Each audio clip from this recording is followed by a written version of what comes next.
Alright, continuing on. This is Night of the Living Dummy 2. So, this is probably my favorite out of the original Dummy trilogy. This is where Slappy is a main character now. The first one, he appeared pretty much like at the very end. But this one, he is the main antagonist. So, in this book, there is a family. Um, I believe it's like the mom, the dad, two sisters, and I think a brother, if I remember correctly. The youngest sister, so the family does like a family get together and like shows off their talents and stuff. Like, I think the dad like plays guitar, and the older sister paints. Oh yeah, and the brother, I can't remember if it's in the book, but I know it's in the show adaptation. He likes to record stuff. Like, he records his family, and they're not too crazy about that, but yeah, he likes to make little home videos and stuff. But anyways, the youngest daughter, she does like a ventriloquist act, and her dummy is falling apart. So her father surprises her with Slappy, and well, you can figure out how that goes. She of course reads the words that bring Slappy to life, and Slappy um, does a lot of mischief, and she gets blamed for it, and people, kind of think she's crazy because she's blaming it on Slappy. So this one was a fun read. Um, I like the adaptation. Again, I think this is the best out of the trilogy, both in book and show adaptation. So the Barking Coast is part of like my unholy Goosebumps trinity. One of those ones where nothing about this really captured my attention too much. I think the title and even the cover is quite misleading because it leads you to believe that it's more about, well, a barking ghost, as it's called. Um, but this is actually about these two kids. Like, this one kid moves to this neighborhood, meets a friend. They're like in the woods or something, and they switch bodies with these two evil dogs. And I can see where that might have been a good idea, but I just, it wasn't my favorite. The writing didn't capture me. I don't remember a whole lot about it. Maybe I'll give it a reread sometime. The Horror at Camp Jelly Jam. This is a really weird cover. Pretty creepy too. But it's just wacky, and I like it.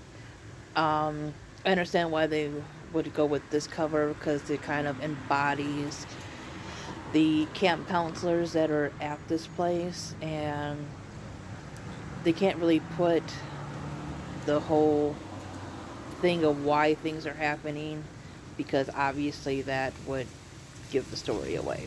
So they would have to go with this one. I think that's like the best option that they could have went with.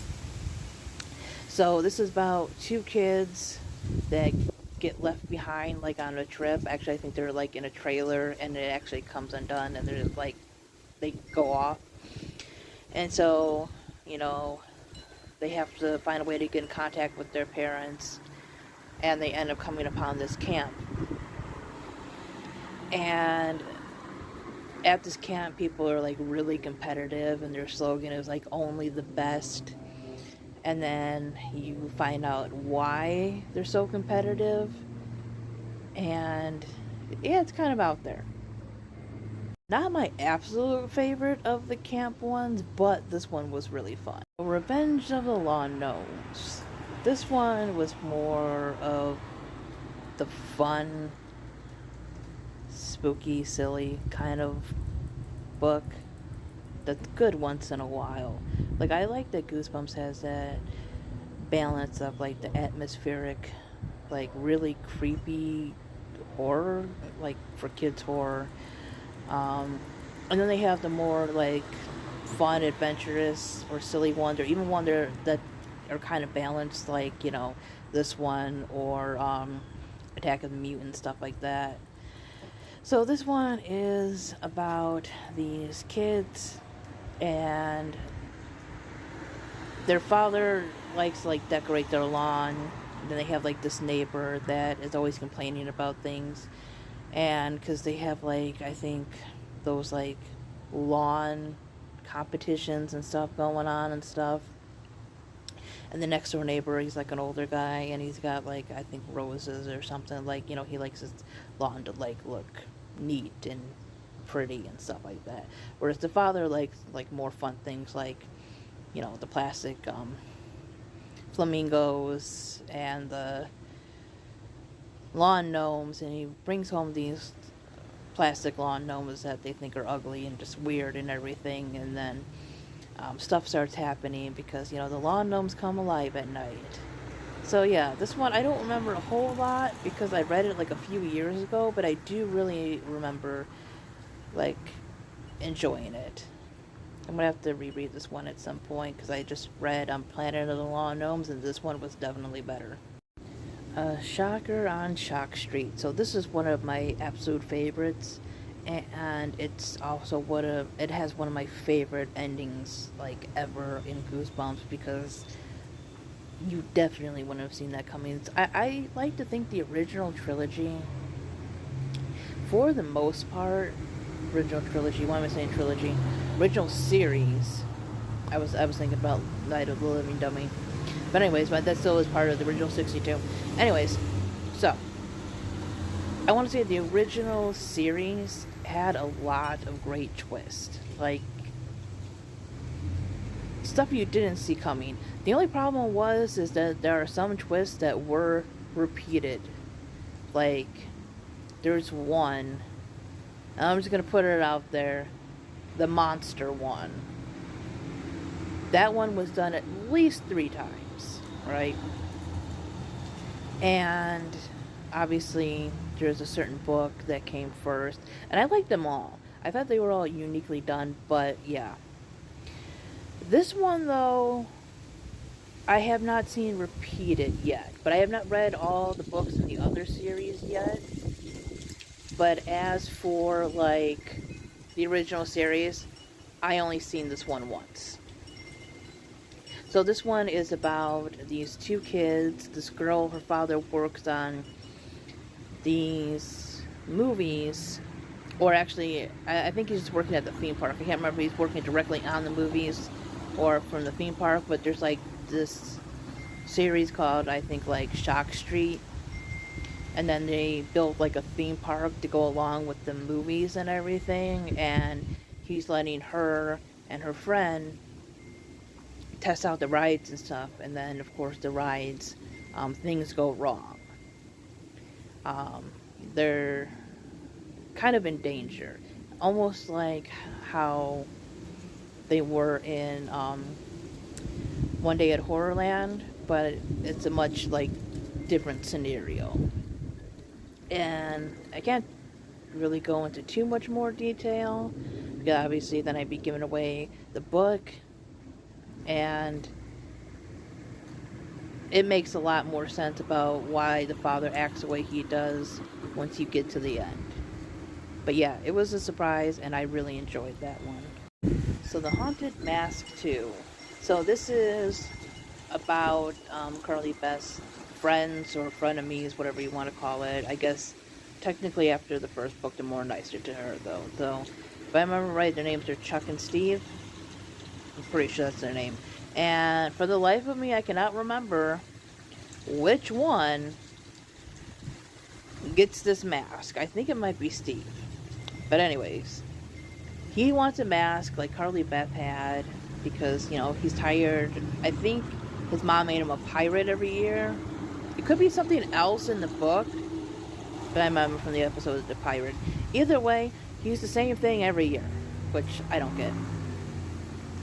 Anyways, yeah, so he basically bugs her to tell him where she got her mask from, and of course she won't because the mask is evil and caused her a whole bunch of trouble on the last Halloween. But of course, it wouldn't be a story if he didn't find a way to get a mask of his own and have the mask take over him like Carly Beth's mask took over her. Except in this one, the mask is like of an old man, and so he becomes like older and frail and stuff like that. This one I didn't think was as good as the first one, but still a decent read. So, The Headless Ghost. So finally I get a book with my name in it. It's not my absolute favorite, and it's not my favorite of the ghost ones. I feel like the major stuff happened really quick in this one, and it just felt kind of incomplete. Like, there are a lot of books that I read and it feels like there should have been just so much more to them, or that it's just like only part of what's supposed to be a bigger story. This is one of the ones I kind of get that feeling from. Like, it does have a beginning and an end and everything, but I just feel, yeah, like the whole scary part just came too fast. There wasn't a whole lot to it. So, this is a story about two kids named Dwayne and Stephanie who, like, if I remember correctly, they like ghost stories and pranks and stuff like that. And there's this one, like, house that's like the haunted house of their town. They're always taking the tours and stuff. And then, of course, one day they go and they come face to face with, like, a ghost and everything. There's not too much I can say without giving things away. Then again, that's pretty much the story. Not a horrible read, just I wish there was more to it. Abominable Snowman of Pasadena. So this title is a little bit misleading because while the main characters are from Pasadena, very few pages take place there. So it's about these two kids that live in Pasadena, California. And of course, they've never had a true winter, like, say, people here in the Midwest would have. They really have never seen snow or anything like that, so they want to experience that. Well, their father is, I believe, a photographer, and he's going to Alaska to photograph things. And they mentioned, like, the abominable snowman and stuff like that. And so they go there, and of course, things happen. This one was kind of a mixture of, like, winter atmospheric horror and, well, maybe not as adventurous as, like, Legend of the Lost Legend, but, you know, it still has that more survival kind of thing in it, escaping something, that type of horror kind of thing. This one was a good read. I'm not sure I liked it. Well, no. I know I didn't like it as much as the other Snowman book, which I will talk about later. But this one was a good read. I like that type of winter, like, survival-esque type thing. That, like, just bleak coldness and everything. It's a different take on horror. How I got my shrunken head. So this one I feel that I'm gonna have to reread at some point. I read it by, like, YouTube audio like a few years ago, and I don't remember everything about it. I remember it being a good story. I just don't remember all the details because it's one of the ones, like I said, I read a few years ago.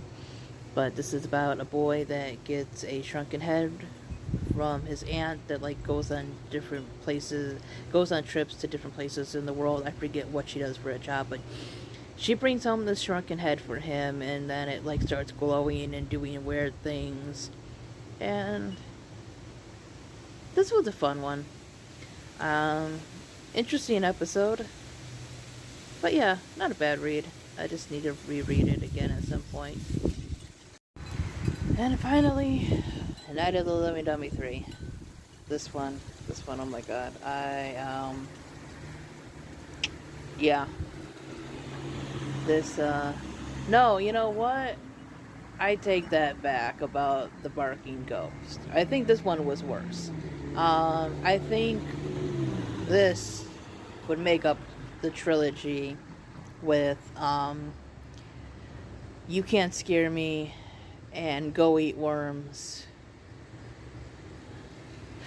I guess The Barking Ghost would be like number 4 if I had to pick. But this one, yeah. I feel like not a lot happens in this one. Again, this is one of the ones where most things kind of just happen at the end. So I feel like there's a little bit more actually in the episode than there is in the book. The book seemed like really short. It did. So these two kids, you know, they're always picking on their cousin, and he comes to stay with them, and he's into photography. And, of course, there's Slappy, because the father, like, works with dummies. And, of course, he has Slappy. I forget how he gets Slappy. But anyways, he ends up with Slappy. Slappy causes a whole bunch of problems. But, like I said, it didn't seem like anything really happened. So, in the episode, the characters seem a lot different than they are in the book. Like, in the episode, Zane, you feel a little bit more sympathy for him, whereas in the book you don't. The ending is quite different, too. I will say, though, in the episode, some of the acting, like the fear, seemed a little forced. So yeah, this is definitely one of my least favorites of book and episode.